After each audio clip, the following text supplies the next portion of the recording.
Good afternoon, ladies and gentlemen. I'm Peter Goddard, Director of the Institute for Advanced Study, and it's my pleasure to welcome you to this celebration of the 80th anniversary of the founding of the Institute, and in particular to this lecture by Jonathan Israel. Jonathan has been a professor in our School of Historical Studies since 2001. He took his bachelor's degree from Queen's College, Cambridge, and his doctorate from St Antony's College, Oxford. And he taught at the University of Hull from 1972 to 1974 before joining the faculty of University College London, where he eventually became, in 1985, Professor of Dutch History and Institutions. And from there he moved to join the Institute.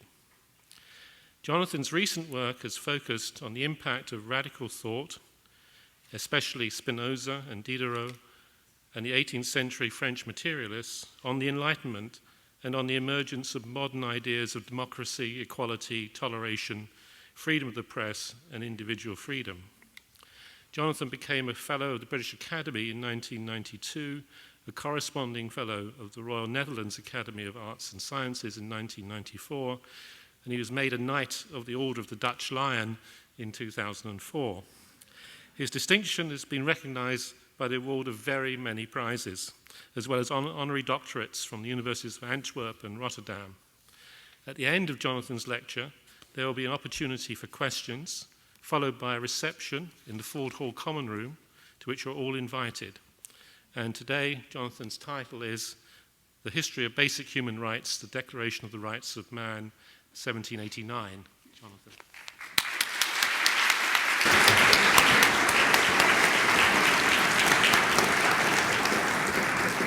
Thank you, Peter, for that introduction. And let me say to begin with that it's both a pleasure and certainly an honor to be able to address you on the 80th anniversary celebration of the Institute on the subject of human rights.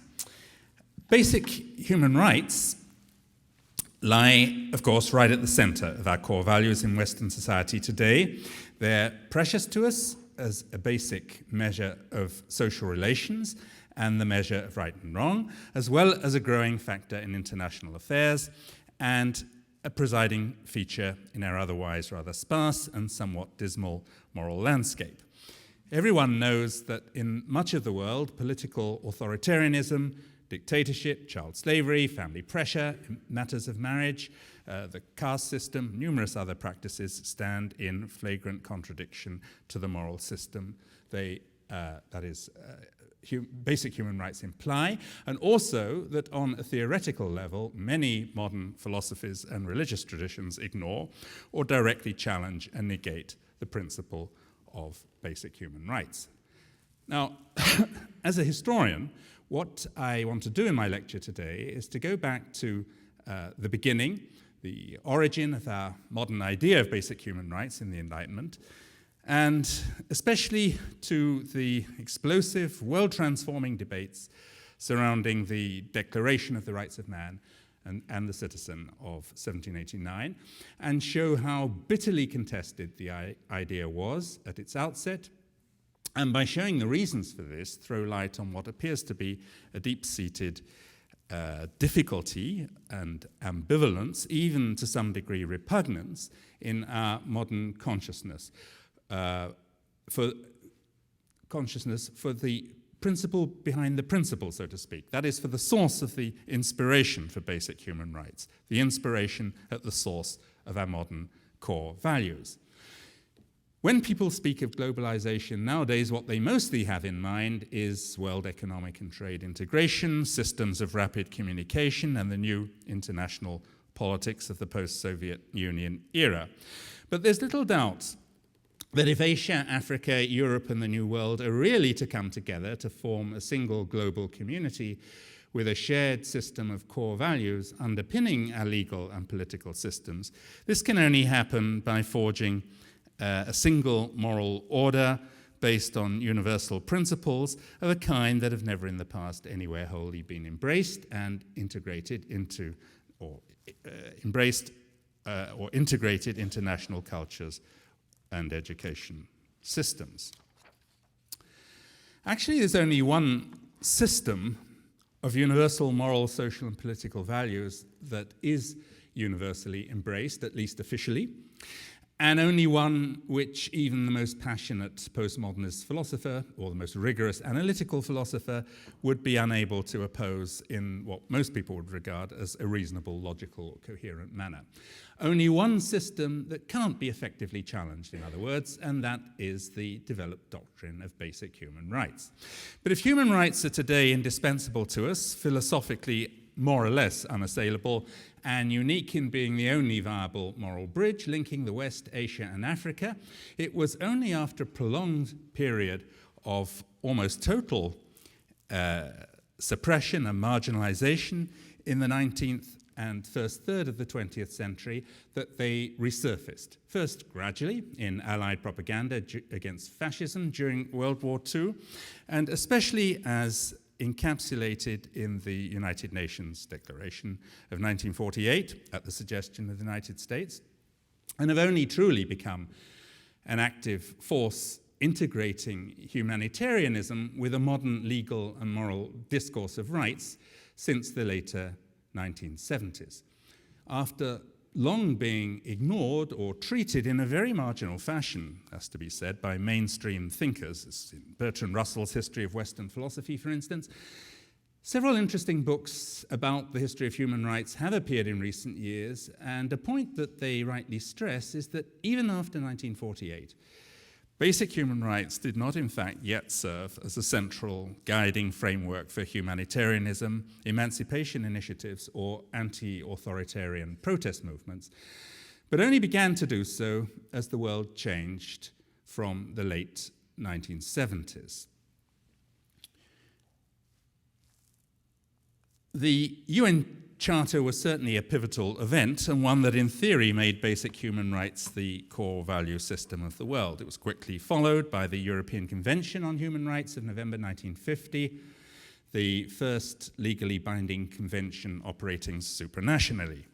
Yet the fact is that the Western industrial world, until very recently, was not principally guided by the concept of human rights, and also took remarkably little interest in the history and philosophy of human rights. This is plain from the amazingly small number of books examining the history of modern equality or modern democracy as international movements, or their place in the Enlightenment, and how and where such ideas began, and also the amazingly small number of books examining their role in the 19th and early 20th century.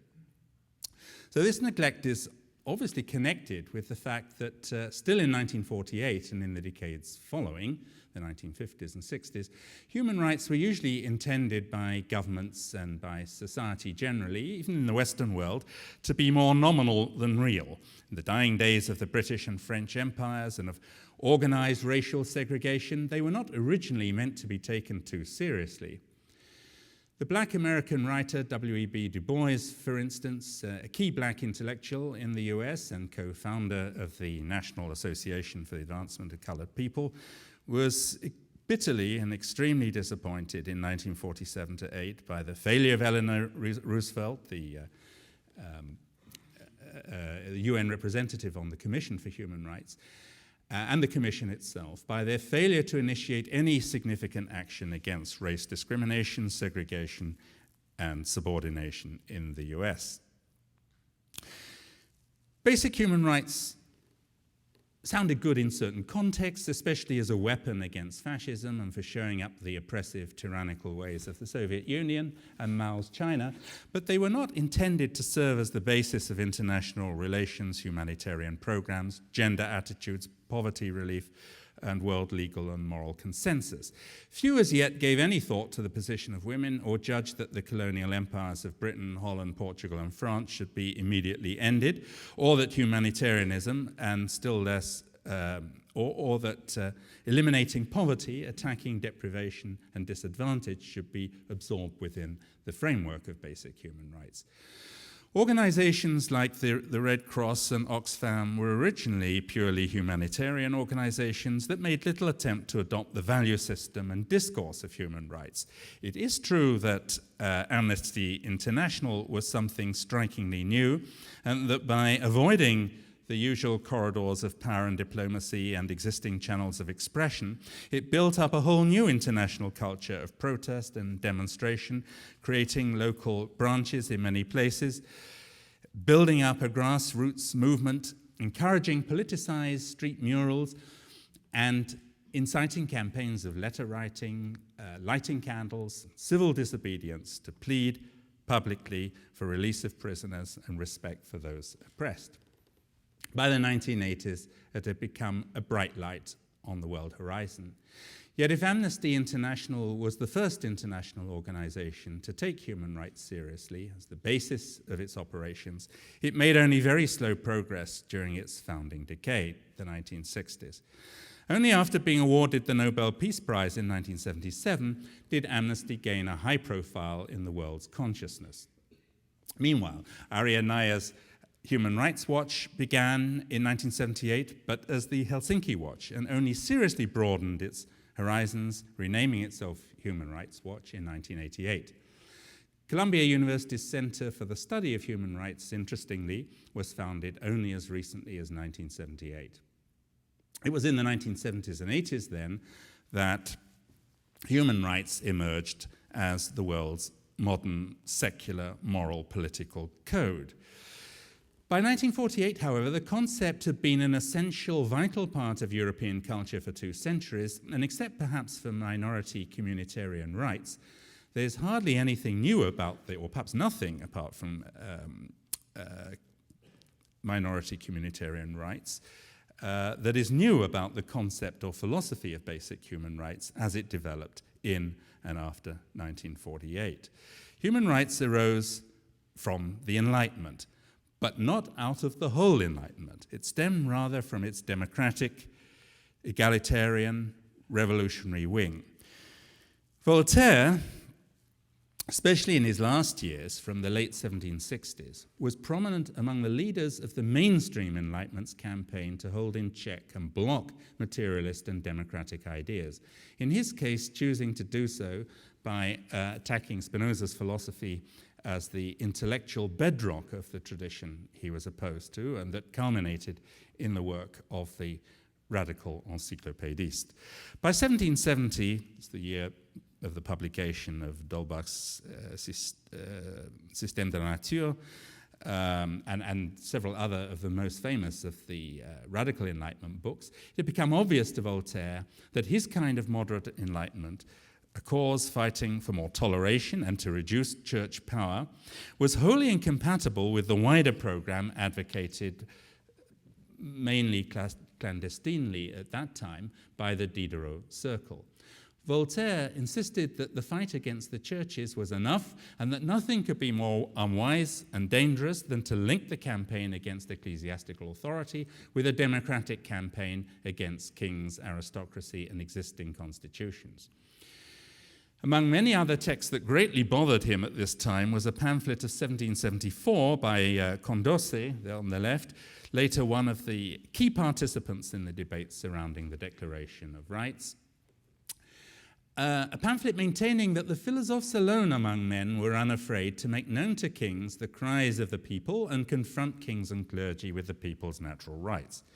Voltaire saw at once that Condorcet too had now joined the ranks of Diderot, D'Holbach, Helvetius, and dozens of others in calling for wholesale sweeping reform and in attacking kings and priests at the same time. Condorcet was aligning himself with an Enlightenment that rejected the Ancien Regime's social order in toto, whereas Voltaire, together with Montesquieu, Hume, and Turgot, broadly endorsed it. The moderate Enlightenment of Voltaire and Montesquieu in effect strove to prop up the Ancien Regime, albeit on a more tolerant basis than before. The radical Enlightenment, with its bedrock in one substance doctrine, by contrast, wanted to tear it down and replace the Ancien Regime with the then revolutionary new ideas of equality and government for the benefit of the majority. The entire underpinning of the doctrine of human rights, in fact, was totally at odds, not just with tradition and religion, it was certainly at odds with those, but equally at odds with Hobbes, with Locke, who was Voltaire's particular hero, and the whole legacy of mixed monarchy, Anglo-American constitutionalism, and parliamentary sovereignty.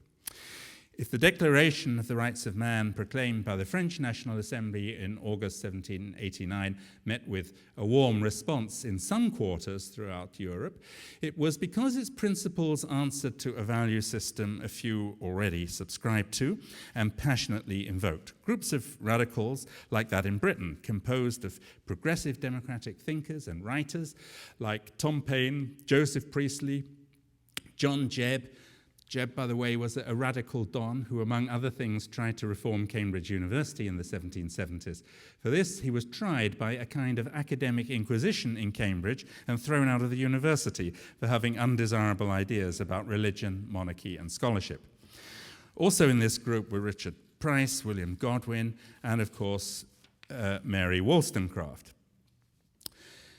Unlike many feminists who've come since, Mary, like all the original, by that I mean late 18th century feminists, was thoroughly immersed in radical Enlightenment thought and quite rightly pointed out that it is completely pointless to talk about emancipating women if you don't start by emancipating men first. This enthusiasm for universal rights was the response of an unpopular as well as tiny and highly intellectualized minority, but it constituted a vigorous impulse, reflecting a radical tendency no less deeply rooted in Britain than in Holland, Germany, and Italy, as well as France.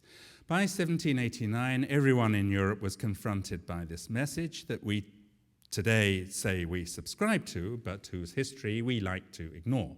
However, at that time, the great majority in Britain, no less than in other countries, didn't ignore it at all. Rather, they decried it ad nauseam, in fact, continually denouncing it as disloyal to monarchy and empire, as irreligious. Tom Paine, who produced by far the most famous book defending the French Declaration of Rights in English in 1791. There's Tom Paine, and there's the title page of his Rights of Man, 1791. Not only at once got into a ferocious battle over this with Edmund Burke, but was rapidly driven out of Britain as another highly undesirable influence, as was Joseph Priestley, whose house and scientific laboratory were smashed to pieces by an enraged loyalist king and country mob in Birmingham. Tom Paine's reputation in the United States lasted slightly longer than in Britain, but his Age of Reason of 1794, that's the title page on the right, made it clear that he was not only a fervent defender of basic human rights, but recognized that their philosophical origin lay not in any religion, nation, or existing tradition. He revealed that he was an opponent of Christianity, and borrowing extensively from Spinoza, that he was an anti-scripturalist. At that time, this was equivalent to committing intellectual suicide. In America, it was suddenly realized with horror that what Paine meant by fabulous theology was exactly what the ordinary person thought and believed. The Age of Reason destroyed his American reputation, and despite his being a leading figure of the American Revolution, it has never yet recovered from the deluge of scorn and antipathy under which he was then buried. Likewise in Germany, from 1789, the Declaration of the Rights of Man almost immediately engineered a profound split among enlighteners and a fierce public quarrel in the press.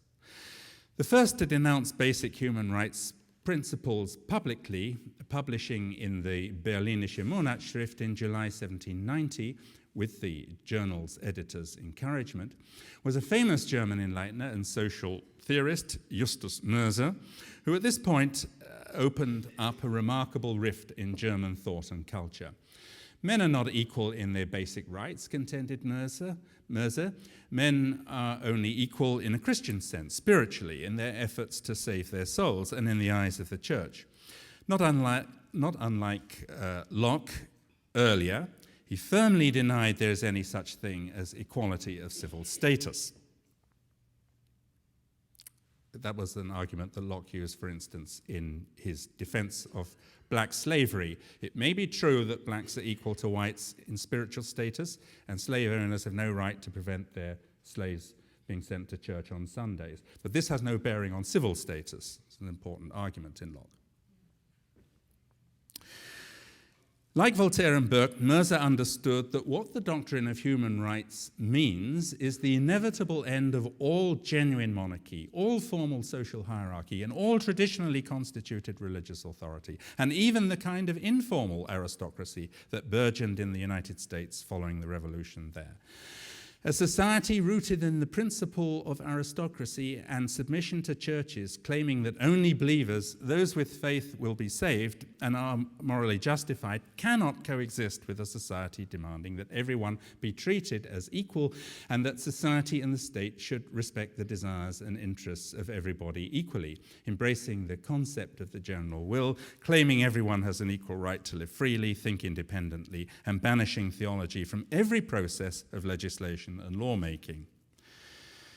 Well, several commentators, including the liberal theologian Johann August Eberhardt in his Philosophisches Magazin, disagreed with Mirza, endorsing the concept of fundamental human rights as a universal principle. A particularly robust reply to Mirza, gibt es wirklich Rechte der Menschheit? Are there really human rights? Appeared in Eberhardt's Philosophisches Magazin in 1791, composed by, today forgotten, but then rather interesting and incisive and somewhat ardent Spinozist, I must say, a man called Karl von Knoblauch, wrote a very interesting article on the subject. Basic human rights, he emphasized, exist from one pole to the other.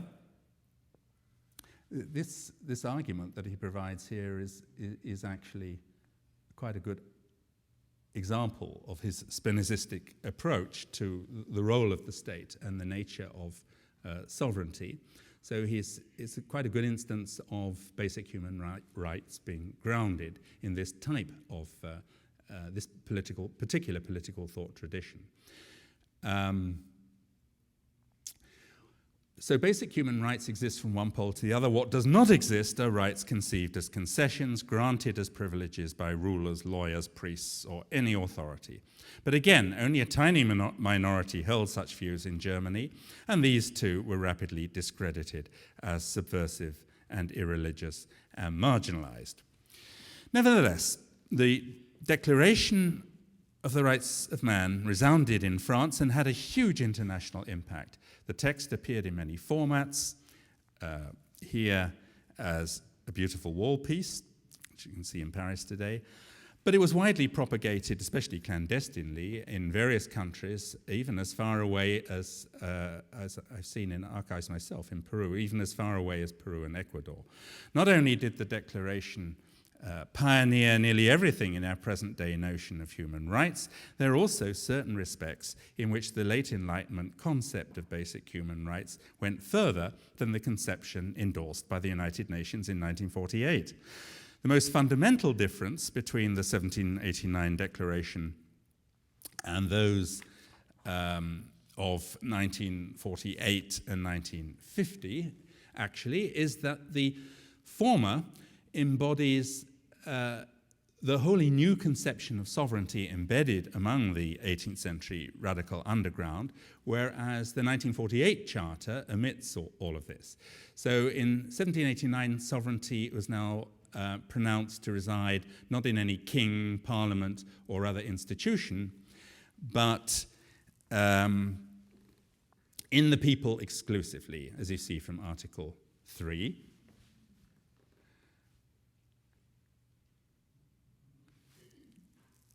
And the unalterable purpose of all legitimate government, as proclaimed in Article 1, is to secure the common welfare, or the volonté générale, as Diderot and Rousseau were the first to call it in the 1750s, treating the interests of all the individuals making up society as equal.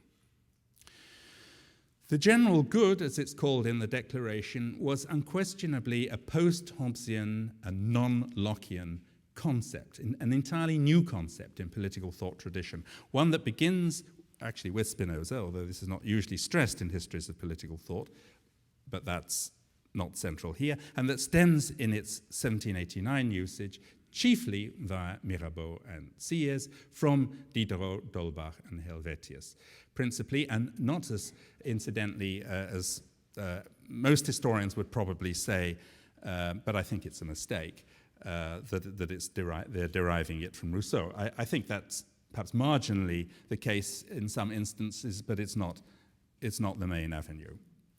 The Declaration was an impressive landmark and also a major stimulus to embark on a broad program of securing the goals of basic human rights.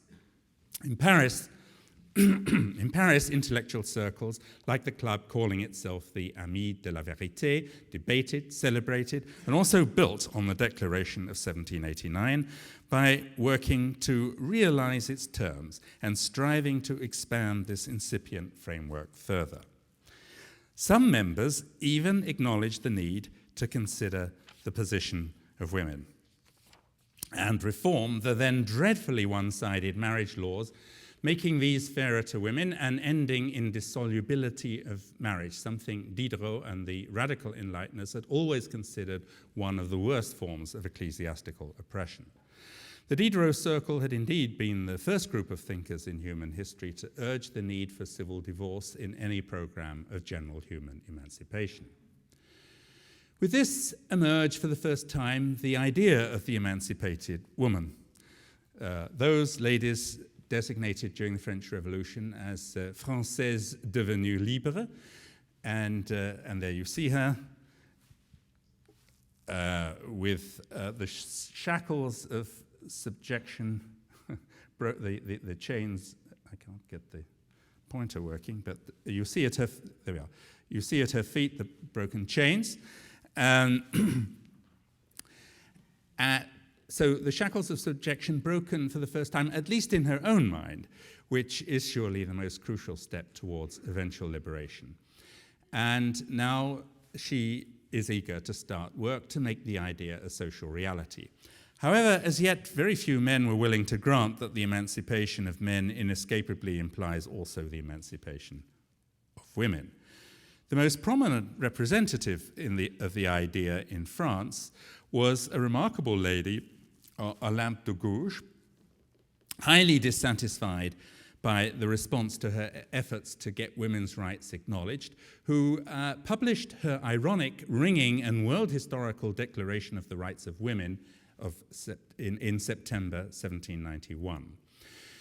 To underline her critical, ironic intent, she purposely drew up her Declaration of the Rights of Women in the same number, namely 17 articles, as featured in the declaration in the official, published by the National Assembly, the official Declaration of the Rights of Man.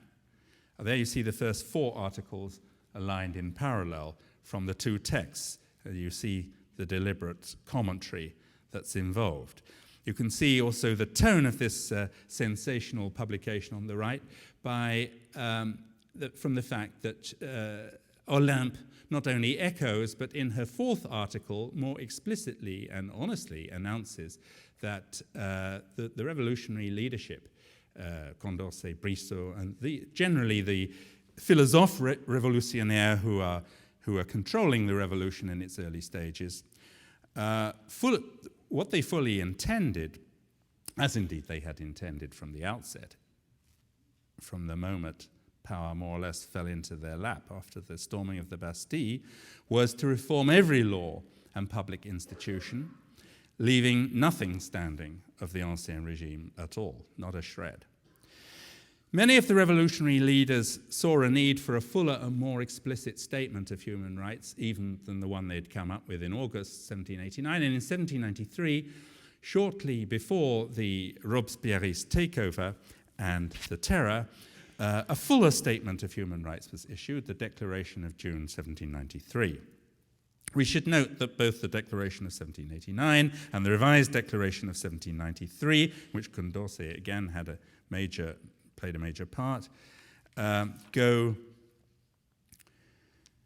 that's a wall piece painting with the 1793 articles, a much fuller version. The principles are essentially the same as in 1789, but a much fuller and precise statement now in 35 articles. And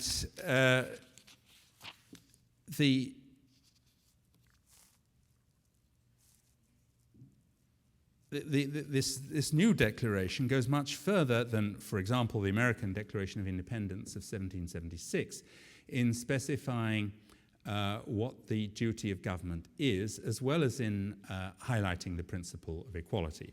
Notice in particular how the 1793 declaration strengthens the linkage between equality and society's duties, putting the protective and benevolent role of society first. In this respect, I think one can safely say that it is the 1793 Declaration of the Rights of Man which may be considered the very culmination of the Radical Enlightenment. This new declaration completed the work of 1789, not least by making the eligibility of all men to office explicit, excluding all religious qualifications or any kind of privilege from eligibility for office. This further widened the gap, of course, between universal human rights as expanded by these philosophes révolutionnaires and the tentative principles embodied in the American constitutions of the Revolution period. Consider the difference, for example, between the 1793 standpoint and the New Jersey state constitution of 1776. Actually, this is true that most of the American states, their new revised constitutions during the Revolution, despite the very high level of toleration, religious toleration that they all adopt, there's no question about that. But you should notice that they mostly retained religious tests of various hues for holding of office in the state. Tests that were deliberately designed to exclude Catholics, Jews, atheists, and agnostics, and also, in effect, excluded, of course, Muslims, Confucianists, and Buddhists, even if they weren't in the minds of those that framed this. That no.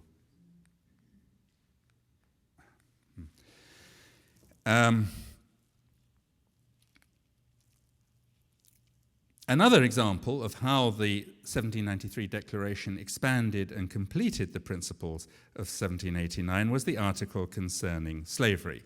All slavery is ruled out implicitly in 1789 as incompatible with natural equality. However, slavery is explicitly ruled out only in the 1793 Declaration. If the immediate impact of basic human rights in France, Germany and Britain was impressive, its impact in the French Caribbean colonies was no less immediate and spectacular. Although the French revolutionary commissioners sent out to Haiti in September 1792 were originally meant only to lift all discrimination and disabilities from the free black population and half-castes and mulattoes, their arrival and the resistance to their measures by the whites caused outbreaks of violence, which then in June 1793 led to open slave revolt and the beginning of the Haitian Revolution proper. Several free black leaders emerged, including this impressive gentleman, Jean-Baptiste Bellay, who led the defense of Government House against the planters and sailors who tried to overthrow the French Revolution in Haiti in June 1793. Notice that Bellay is standing next to a bust of Guillaume Thomas Reynal, a lesser philosophe, certainly. And the reason for this is that Reynal's Histoire philosophique des deux Indes, his philosophical history of the two Indies, which incidentally seems to have been of all Enlightenment books, the one that was most published and had the greatest penetration in the 18th century. It's quite amazing, something like 50 editions in French down to the 1790s. 20 editions in English, several in German, editions in Danish, even in Polish, and in Spanish too, and a book which penetrated everywhere. There was no part of Latin America, no part of North America, at least inhabited by settled communities of whites, and no part of Europe, and no part of the European empires in Asia where this book didn't penetrate. And there's lots of evidence of debates about it everywhere, from Batavia in Jakarta to the Upper Peru, as I've attested myself from my own researches, so I can tell you there's nothing to compare with Reynal in terms of global impact in the 18th century. So it figured among the most important and most famous texts of radical thought, or what most in France at that time was normally referred to as la philosophie moderne, or sometimes just la philosophie nouvelle. And by its enemies, by the anti-philosophes, often they use the term in that period, philosophism, to refer to this new way of looking at the world where everything has to be explained just in terms of philosophical reason. Very bad, of course, most people thought. So philosophism was very much a derogatory term. Now, this book was famous during the Revolution, as many philosophers, all kinds of writers, many books prophesy or predict some kind of revolution before 1789. I could give you 24 examples without much difficulty, but none of them do it with the force of the Histoire philosophique des deux Indes. There, it's full of very clear revolutionary intent, and it was always recognized during the Revolution. This was the book which more than any had prophesied the revolution. Also, it prophesied very clearly the end of black slavery, which is the particular connection that the artist wants to bring out here. Very few people knew at the time that the hardest hitting parts of this overridingly important and widely propagated text were actually written by Diderot, since the work appeared solely under the name of Reynal. Reynal embodied, so to speak, both the promise and reality of la philosophie, the ideas of Diderot, D'Holbach, Helvetius, and other mid-18th century materialists, holding them out as the sole agent powerful enough to engineer general emancipation across all the continents, not just freeing the slaves and ending aristocracy, but also redeeming the serfs of Eastern Europe, ending oppression in Russia, and giving a homeland to Europe's Jews, where they would be free of oppression by Christians and Muslims, as it's specifically stated in the Histoire philosophique. Incidentally, Diderot suggested Jamaica might be the best place to put the new Jewish national home. This general revolution that would save the black people of the world from misery and poverty and end oppression and serfdom would transform the entire world. Much was made in the 1790s, especially by opponents, of the slaughter of whites by blacks on Haiti during the 1790s. But what really astonished Europeans about the Haitian Revolution was that the black insurgents, under their famous commander, General Toussaint Louverture, won a whole string of military successes, defeating not just the French settlers and their men, but also the British and Spanish troops sent against them.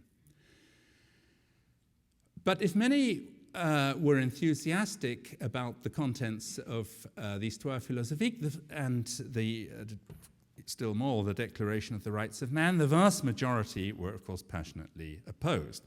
The Declaration of Human Rights of 1789 and 93 were everywhere furiously opposed and denounced. They were vilified, most of all because they make no mention of God, violate all theological principles. Everywhere there was an outraged insistence that these so-called rights offend all religion. They overthrow every principle of social hierarchy, aristocracy, monarchy, women's subordination to men, colonial empire. Everything would collapse if you took these principles seriously. The 1789 Declaration's basic principles were formally condemned in 1791 by Pope Pius VI. And besides the recoiling of court and church opinion, what is often surprising for us today is that also most moderate, enlightened, and liberal opinion, not least in the French-speaking world, also roundly rejected the principle of basic human rights. Madame de Staël, one of the great women writers of the turn of the 19th century, dismissed human rights as something too apt for dangerous interpretation. British public and parliamentary opinion, somebody actually quantified the pamphlets of the 1790s in Britain, a most fascinating study, just to show the unevenness of radical democratic opinion versus loyalist true British opinion. And the estimates come out that about 90% of all publications are loyalist, king and country stuff, and only about 10% support radical democratic points of view. British public and parliamentary opinion certainly played a leading part in the international campaign against basic human rights, and especially the radical Enlightenment's democratic and irreligious ideas. The totally secular moral universalism enshrining basic human rights and the totally secular moral universalism enshrining basic human rights, and continue to do so down to around 1830. This Gilray caricature is entitled, if I can, it's,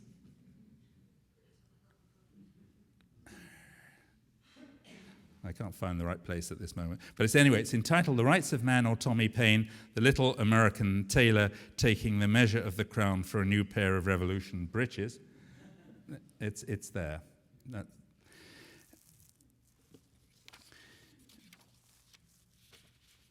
Another very amusing cartoon of the early 19th century is called The Radical's Arms, and it comes under this rubric at the top is no God, no religion, no king, no constitution, and it shows revolution principles in the format of a mock aristocratic coat of arms with every symbol of authority trampled underfoot. We must remember that not only was Britain regularly criticised for its undemocratic, corrupt support of an essentially aristocratic system by radical Enlightenment writers before 1789, but the nascent United States of America was likewise widely criticised by the that's just a third of these. So another cartoon, a French one, mocking the idea of the rights of men and what it promises to mankind. But the United States of America was likewise widely criticized by the radical enlighteners in the early years after independence from 1776, of course for not abolishing slavery, which was the most notorious blot on the record of the nascent United States, but also for marginal, and not only in the southern states, but it was extremely slow to eliminate slavery in New Jersey, Pennsylvania, and New York as well, for marginalizing the Indians, for enforcing Sunday observance, often rather intolerantly, and for fostering new forms of informal inequality, as well as forging a constitution with a president so dominant over the executive as to be virtually a surrogate monarch. This was a critique, certainly was spearheaded by exactly the same philosophes révolutionnaires who were running France in 1789. These gentlemen, Mirabeau, Sieyès, Brissot, who had actually been in America, as had several other of the leading figures among the revolutionaries, so he was criticizing from personal experience. And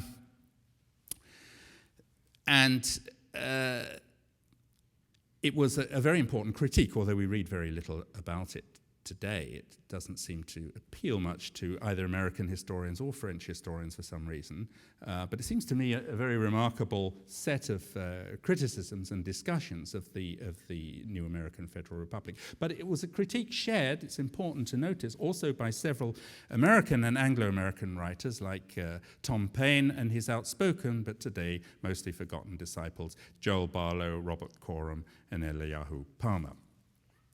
But of course, it was in revolutionary France itself that the battle over basic human rights was most intense. It took much intensive debate among the many hundreds of deputies of the National Assembly before the original 1789 declaration could be composed, finalized, and published. The debate continued for no less than 6 weeks, turning the Assembly's debating chamber into what one observer dismissively termed a Sorbonne student class. The main participants in the debate and main compilers of the more than 20 original draft formulations of basic human rights, and the chief supporters of the idea were exactly these men: Mirabeau, Sieyès, Condorcet, Volney, Brissot, and also Lafayette, who comes in a slightly different category. All these were well-known figures already before 1789, and many had published a good deal before the Revolution. Condorcet had advocated the need for a philosophical declaration of the inalienable rights of man and formulated his own draft already much earlier. all of these people, except Lafayette, belonged firmly to the radical Enlightenment tradition of philosophy and hence were irreligious, materialists, and egalitarians. The moderate monarchist leaders, who at one time looked as if they might emerge as the strongest bloc in the assembly, continually warned against the intrusion of philosophy. Philosophy in inverted commas. Philosophy now, in 1789, everyone knew what philosophy was. Philosophy means that radical enlightenment. It's not what we mean by philosophy. So it's passionate warnings all the time against the intrusion of philosophy. I dare say some readers of these pamphlets might be rather puzzled by this. Why are they always complaining about the intrusion of philosophy? If you don't know the background, it can indeed be extremely misleading and puzzling. Their leaders, Mounier and Lally-Tollendal, urged that all that metaphysical stuff must be cast aside, that the declaration, the forthcoming declaration that they were battling over the composition of, it should be based on the English Bill of Rights of 1688, a statute firmly embedded in experience and social hierarchy, putting aristocracy in its proper place and taking no notice of philosophy whatsoever. Lally-Tollendal and Mounier in the end supported Lafayette's short, unpretentious, non-philosophique, American-style draft, in which Jefferson apparently had some hand, but with not much success. In a crucial vote on the 20th of August, 1789, 620 deputies voted for Mirabeau's version, 220 for Sillier's second draft, and despite Lally-Tollendal's eloquent pleas to cut all the philosophy and go American, only 45 voted for that of Lafayette. After several days more wrangling over several articles, the declaration was finally proclaimed on 27th of August, its ringing phrases owing something to the American example, but most to the radical philosophique literature prior to 1789. The declaration was in practice framed by a tiny steering group of leading spokesmen, 20 or 30 people, supported by journals like the Révolution de Paris, like Brissot's paper, Le Patriote Français, and Mirabeau's paper, the Courrier de Provence, all of which were saturated in the philosophical terminology of the radical Enlightenment, judging the rights of man something established by la philosophie, not by anyone's laws or charters. These men were completely unrepresentative, by the way, of business or the law or any major bloc in French society. It's rather funny when you think that how many historians like to explain the emergence of leading groups and steering groups in terms of socioeconomic background. I'm not saying socioeconomic background is unimportant, far from it, from understanding the pressures and the framework. It's terribly relevant, but you can't make any direct derivation. To imagine that the 20 or 30 people leading the French Revolution in 1789-90 were representative of vested interests in France, you would be utterly and totally, except in a very special sense, you would be utterly misled, I think. They couldn't, in terms of major social blocs, they couldn't have been less representative. They are editors and journalists and intellectuals. They're not representing any major blocs in society. And neither, in fact, does French pre-1789 legal thinking or culture of law have any input at all in the proceedings, and neither did tradition, religion, or popular opinion. In the decisive closing stages, the debate was dominated by Mirabeau and Sieyès, with Brissot and Condorcet actively supporting via the Paris municipality. So the French Declaration was a highly self-conscious text. The American Declaration, I'll go back to the American Declaration. The American Declaration acknowledged Mirabeau had set a crucial example, but he also vigorously criticized it, since ignorance and error were the chief reasons why basic human rights had been for so long trampled on everywhere. What was really needed was a déclaration raisonnée, something clearer, more abstract and philosophical, something invoking plus hautement la raison, putting more emphasis on reason than the American Declaration, which had been written, after all, behind closed doors by a tiny committee. In the enlightened age in which they were living, it especially behoved France to represent to the universe a new model, a code of reason and wisdom, which would be admired and imitated by the other nations, a code of reason and wisdom that would put France at the head of the rest. Condorcet, for his part, was equally dissatisfied with the American Declaration and still more with the state constitutions and declarations of rights. Several of the states had their own declarations of rights, like the Virginia State Declaration of 1776, especially rejecting their provision of taxes to support churches. Well, there's Diderot. There are the other three who I think are the most important philosophical figures behind the cumulative legacy of this radical philosophical tradition in the 18th century. But it's important to stress that there were very many others. There were, in fact, at least 100 writers in 18th century France who contribute to this remarkable phenomenon and development.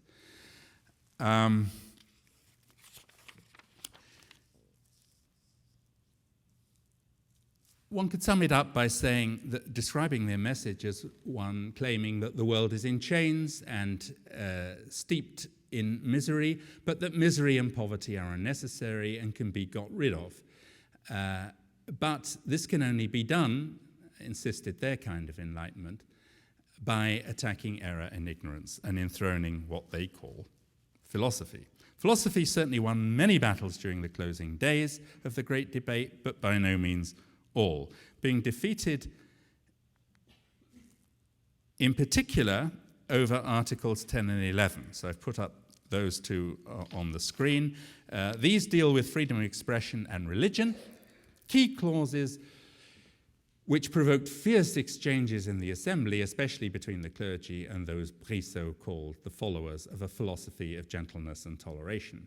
Demands for God's name and the Decalogue to figure in the preamble were rejected, but only with great difficulty, with Mirabeau, Sieyès, and Volney leading the resistance. Equally, those demanding explicit recognition of the Catholic Church as the public church were blocked, but only with great difficulty. But Mirabeau could not secure unqualified recognition of the liberty and equality of all religious cults that he and his allies urged. The final version of Article 11 adopts Mirabeau's phrase, affirming that free communication of ideas and opinions is one of the most precious rights of man. But his and Volney's efforts to ensure the law could never restrain freedom to speak, write, and print was overruled, rather ominously for the future. The final compromise version cobbled together in late August, adding the proviso, also in Article 10, that with the freedom accorded, the individual accepts responsibility for any abuse of this liberty set by law. Everyone understood what this meant. Mirabeau publicly registered his pain that the Assembly, instead of embracing unqualified toleration and stifling the germ of intolerance altogether, had, as it were, placed that germ in reserve, keeping open the possibility of restoring the Church's authority at some later point. And this in a declaration of basic human rights. The last part of the article, he pointed out, flagrantly contradicts Article 3, stating that nobody may exercise authority that does not emanate expressly from the nation. He and his colleagues were also defeated in the clashes over press freedom, being forced to concede the continued banning of mauvais livres, bad books. So Mirabeau, Condorcet, and Volney and the others undoubtedly felt the Assembly had in some degree disfigured the Declaration. Yet, for all that, the final outcome was a stunning success for the philosophe révolutionnaire. For the first time in history, freedom of thought and expression for everyone was enshrined as a basic principle and right of enlightened and morally justified human society. The institution of basic human rights underpinned by liberty of the press remained broadly in place, in fact, in France until the revolution of the summer of 1793, when factions associated with Robespierre and Marat were able to set aside all the rights, as well as the Constitution of 1793 was all shoved aside and suspended. They were able to assume power. I won't go into all the chronic difficulties and terrible conditions in France that made this possible, but they, by the late summer of 1793, this new group, having ousted all the other people who forged the revolution to this point, were in a position to institute the terror. A great part of those who had given birth to the program of human rights were either guillotined, like Brissot, Clotz, and Olympe de Gouges, or imprisoned, like Paine, or driven to their deaths, like Condorcet. But the terror should properly be seen as an interruption that was of relatively brief duration. It was in no way inherent in the principles or attitudes of the revolution of 1789. Consequently, there was much to cheer about when Robespierre and Saint-Just were in turn brought down and guillotined. There's Robespierre. Here is a cartoon showing Robespierre having executed everybody else, executing the executioner. And finally, we get to, there you see the people cheering, that's Robespierre being executed. In the middle and late 1790s, then, a measure of freedom of the press was re-established, and the books of the radical philosophes were all republished and even officially sponsored, like Condorcet's, for instance, by the revolutionary government, down to Napoleon's consolidation of his authoritarianism. So, to conclude, you see now why the source and history of what we say are our core moral and political values today are actually a continuing great embarrassment, source of contradiction and perennial difficulty. Irreligion, radical enlightenment, and philosophical materialism were by far the most important, if not the exclusive origin of fundamental human rights. No one, of course, attributes any of this to philosophy now, but you have to, and even if that interpretation is correct, which in my opinion it certainly isn't, one still has to reckon with the fact that everybody says that it's the main agent that created the revolution and which therefore established fundamental human rights amongst humanity was la philosophie. This is not only a difficulty for us, it's almost incomprehensible in our age. What on earth do they mean? What are they talking about? I think it's understandable that historians, let alone the general public, and philosophers have the greatest difficulty with this. So the fact is undeniable, but it also remains the fact that irreligion, materialism, and la philosophie, in this sense, established fundamental human rights is undeniable. But it also remains an insuperable barrier in our day to any wholehearted embracing of these principles by most of society, and still for some of the same reasons as in the late 18th century. Almost as bad as irreligion for some is the difficulty posed by the idea of la philosophie in the sense of la philosophie moderne or la philosophie nouvelle of the radical enlightenment. How can we are absolutely not prepared to accept that philosophy can be the supreme and only guide in human life, the basis of our moral, legal, and political order. This affronts most sophisticated Western intellectual opinion, not just postmodernism, which is, of course, particularly outraged by these claims, being a direct denial of the entire spirit of the tradition, also of the entire spirit of the tradition of modern analytical philosophy, indeed the antithesis of the whole of the 19th century reaction against Enlightenment conceptions of philosophy. 19th century philosophy, 19th century society proclaimed philosophy to be a narrowly defined technical subject that has no interest in history or general culture and holds itself essentially neutral on the major social and political questions. Catholic apologists and anti-philosophes in the late 18th century continually complained that what the radical Enlightenment was doing ultimately is replacing God with what they call philosophy. That's absolutely right. If there was one thing churchmen, modern professional philosophers, and the man in the street of our age can fully agree on, it is their shared aversion to the idea that philosophy in the radical Enlightenment sense, meaning reason, independent thinking, critique, and the advancement of knowledge, is the supreme and only guide in human life, and the only correct tool to use in organizing society, laws, and education. We today, in any case, are very far from being willing to reinstate la philosophie to the presiding role it enjoyed in the 18th century, and specifically during the Revolution. Ladies and gentlemen, thank you very much for your attention.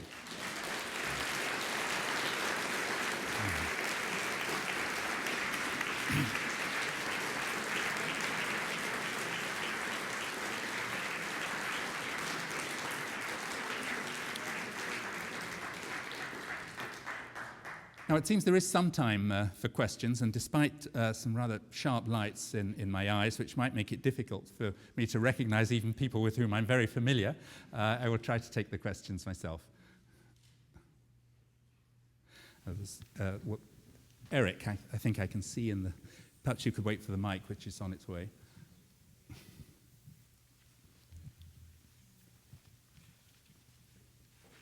So equality figures very prominently in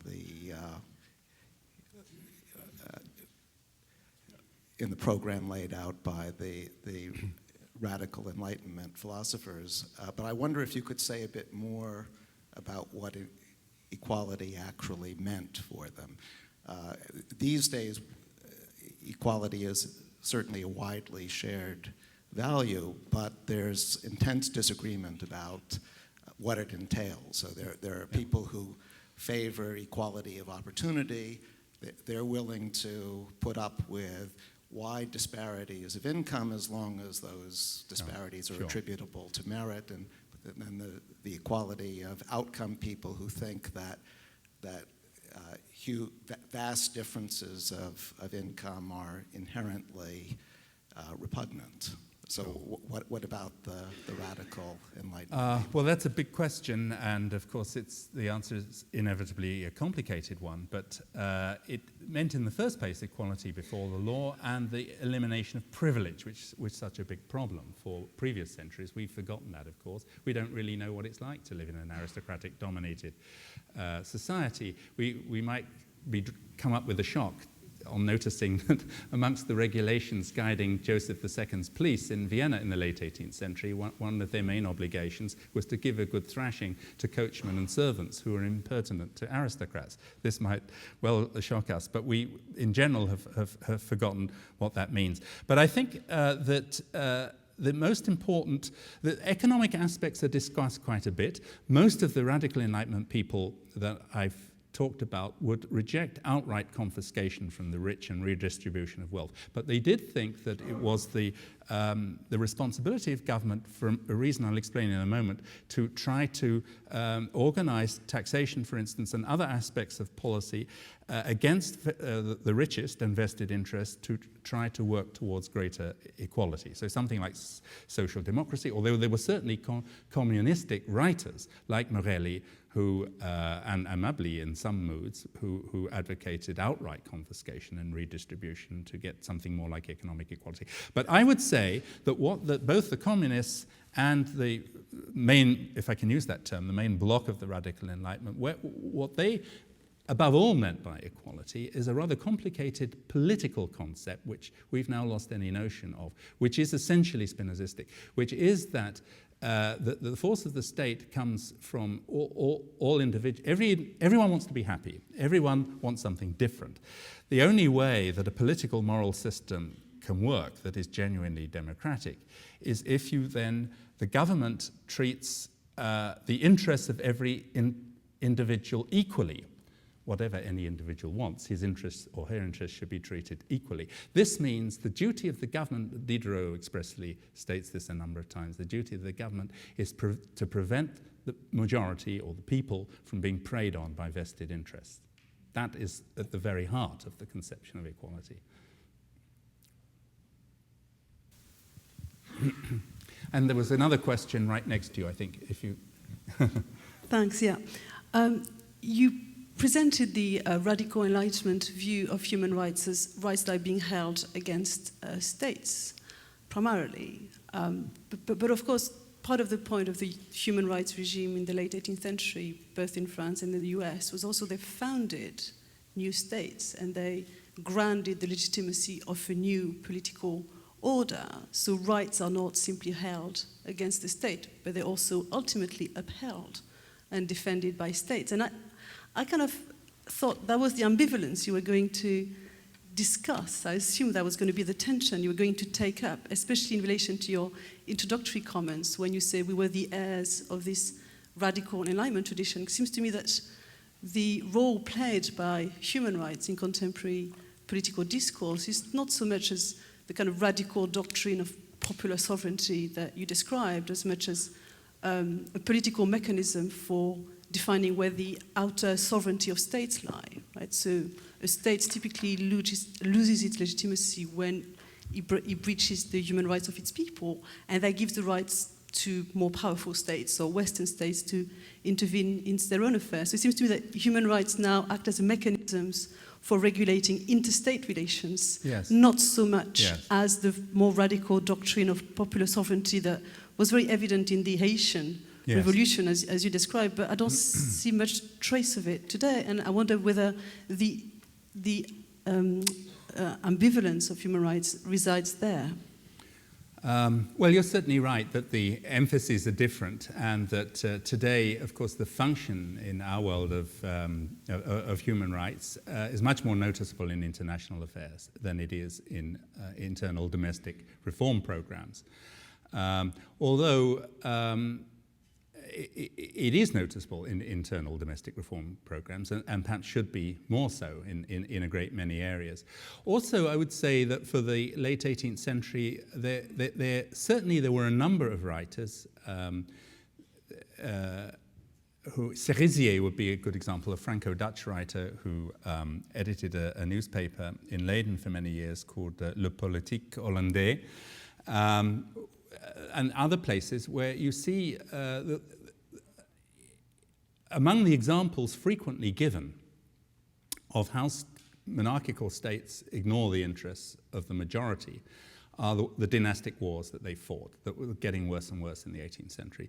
So debates about how to stop kings fighting wars, which can't possibly be in the interest of most people, and were leading to larger and larger numbers of men getting slaughtered and maimed, and et cetera, with all the social consequences that entailed.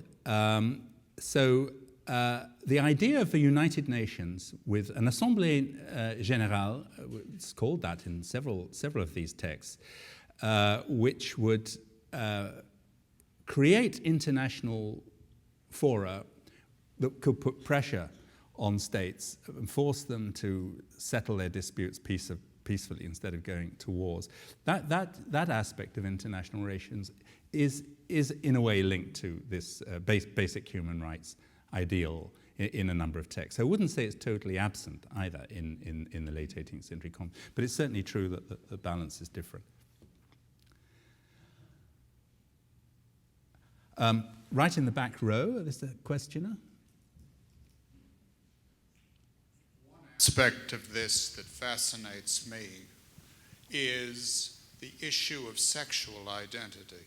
Do any of the writers of this period address, shall we say, the rights of homosexuals and lesbians? Well, that's an interesting question. They most certainly do. And although there's a certain guarded terminology and vocabulary in the discussion of homosexuality, this is actually one of I said nothing about it, but it is one of the most important aspects of the human rights. It's perhaps wrong of me not to have mentioned this. Both in, we can't imagine living in a society, I mentioned before, we can't imagine living in a society where if we're rude to an aristocrat, we'll get a good thrashing from the police. But this is a society in which fornication, sexual relations outside of marriage, was still a crime in many or most European states. And it often very one-sidedly worked against unmarried girls and women and could lead to terrible and extremely unfortunate and tragic consequences for large numbers of people. But this isn't to say that men didn't suffer from this as well. They did. The homosexuality was outlawed in most places, and it was acted against quite intensively in some countries at certain times. Why exactly it's more intensive in one place at a particular time than later is a problem for social historians, but there's no question that in the 1730s in Holland, hundreds of men were executed for the crime of homosexuality. And a large part of the discourse of these subject of rights, as it appears in the writings of these radical philosophers, is integrated into their wider rejection of the entire sexual theological code, which is not only proclaimed by the churches, but they think theology has succeeded in introducing into the legal system and the workings of the law and quite wrongly so, and that both men and women have to be freed from this theological intrusion in the law, which leads to a state of general oppression of the sexual behavior of everybody, as they would put it. There's another question in the back row. I was interested that I heard, unless I missed something, there are two things that I didn't hear about, and that was, one was the right to life, which is actually playing a considerable role today in the debate over abortion. And the other is the pursuit of happiness, which seems to be unique in this whole discussion. And I just wonder whether that's true or whether there's anything that alluded to either of those things. Well, the pursuit of happiness is expressly mentioned in these declarations. Le bonheur général is a term very prominent in this discourse of human rights in the late 18th century. The point of it's assumed that even though every individual wants something different, one person wants money, the next person wants something else, etc., everyone wants to be happy. This is a basic Spinozistic Dolbachian idea, which is absolutely prevalent throughout this whole wing of the Enlightenment. And therefore, what the whole of society wants can be described as le bonheur général, and this is adopted as almost as an official term in these declarations. So that's very prominent there. The right to life and questions about abortion, that I haven't, well, at least specifically in relation to the issue of abortion, discussions about abortion, that I've not come across in my own reading. I may have just missed this, or simply, or perhaps it's not there. I'm not sure.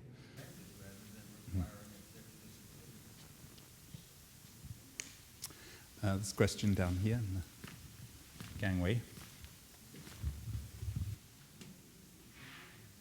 And the modern philosophy of Spinoza and his followers.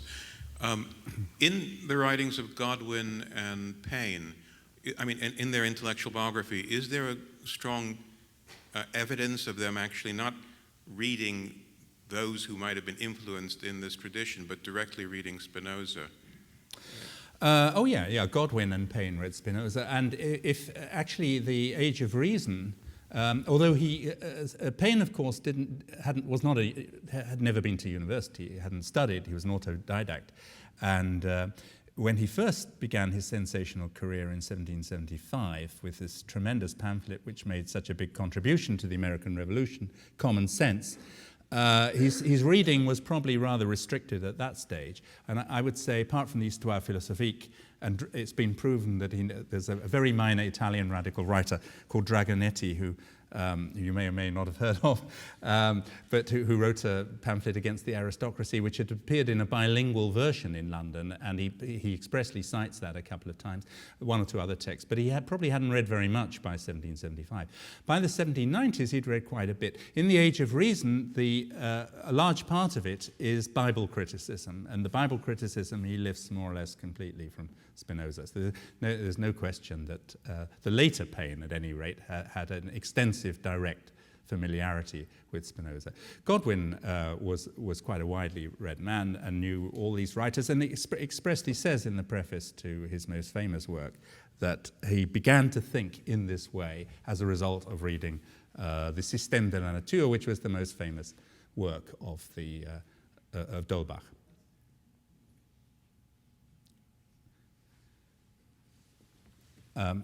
In this corridor, there are two questions, actually. Two hands up. Thank you for a well-done speech. How much interplay was there between the French human rights activists in the 1770s through the 1790s between the French and the American human rights activists? Well, quite a lot, because Lafayette, of course, although his objectives were, as I said, were slightly different, more restricted than some of the others, but Brissot, Mirabeau, and Volney, Volney was a very active and very radical and very prominent figure in the National Assembly, who's always right behind Mirabeau and Sieyès in pushing for these things, and one of the first to try and oppose anyone that wants to get anything theological in against their principles. He went to America too. So these French, leading French exponents of human rights theory were very interested in America and had a fair degree, in several cases, of personal experience of America and a lot of American contacts. But I'd want to say, in addition, that we should see all this as very much an international Atlantic phenomenon. There's a democratic revolutionary movement in Holland as well in the 1780s, and a very important revolution in Geneva in 1782, which is the first time, actually, that the rhetoric of democrats versus aristocrats is extensively centrally used as part of the political battle.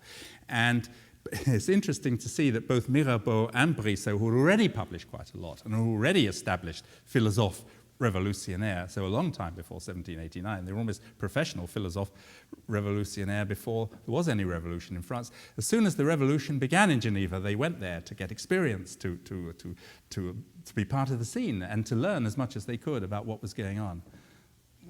Did the Americans have any influence on the French?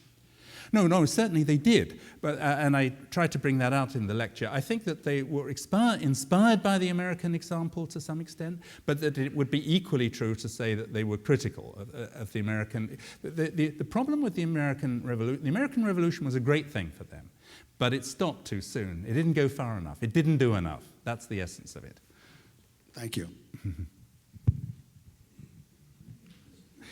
Yes. Dirk, if you've got the mic, please go ahead. Yes, I do. You said at the beginning that our concept of human rights is essentially the radical Enlightenment concept. And I wanted to challenge you a little bit on social and economic rights, because those look philosophically a little bit more complicated. What used to be called negative rights seem to be the sorts of rights that impose duties on individuals as individuals, whereas things like a right to subsistence seem to be rights that impose duties on us as collectivities. I mean, reflect on this for a moment. In the course of this lecture, there will have been, how many children who will have died as a result of not having their rights to basic subsistence met. Should we think that this person individually was responsible for that child, this one for that child, all of us individually? No, those subsistence rights seem to impose duties on us not as individuals, but as collectivities to solve those sorts of problems. Yeah. And I wondered whether the philosophers, with their emphasis on the individual, had as yet the philosophical resources to think through what's happening in cases of rights like that. Yeah. No, I very much think that they did. It's true that they put a lot of emphasis on the individual, but as I mentioned already, their whole conception of equality and of individualism is very closely entwined with their conception of sovereignty, the role of the state and the duty of society. And I think for this reason, one has to interpret the retreat, I think at an early stage, at the time when the encyclopedia was being composed in the 1750s, Diderot and his friends were more or less willing to go along with a complete free market forces, laissez-faire. That's the right way to organize economics. But as time went on, particularly the so-called war over the grain trade in the late 1760s, when they saw how in a particular country it's possible for small vested interests, for instance, to corner the grain market, to exploit grain price, to damage the subsistence rights, as one might put it, of the majority for profit, using the free market, that changed their minds. They never went along with it wholly after that. They would say that economic freedom is a very important freedom up to a point, but it's got to be balanced and checked by all these other factors that make up basic human rights. A laissez-faire free market forces ideology is something entirely rejected by them. because it can be used to damage the interests of the majority, and that has to be the overriding factor. So the war over the grain trade in the late 1760s and through the 1770s, some of the more moderate Enlightenment people like Turgot never retreat from, and I think Condorcet has some trouble with this actually, but he because he was quite close, he was very friendly with Turgot, though they disagreed sharply over metaphysical questions. Turgot is moderate, is deist, he hates all that radical stuff. He was friendly with Condorcet. And on this issue, Condorcet perhaps was a little bit torn, but certainly it's clear that Diderot and his friends didn't go along with any doctrine of laissez-faire or full market forces after a certain point. Precisely because of subsistence, the rights of subsistence come first.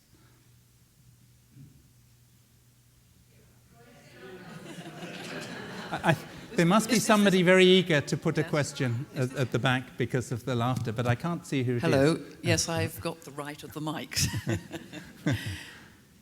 Penny Caulfield from London University. I just would like to add two more elements to your picture from the Anglo-Saxon tradition, and it seems to me cogent and attractive as your interpretation of the French intellectual tradition is. You're missing out radical Protestant religion. I'm thinking particularly of the contribution of the Quakers, but it also goes back to the English Civil War times and the equality of all in the eyes of the Lord.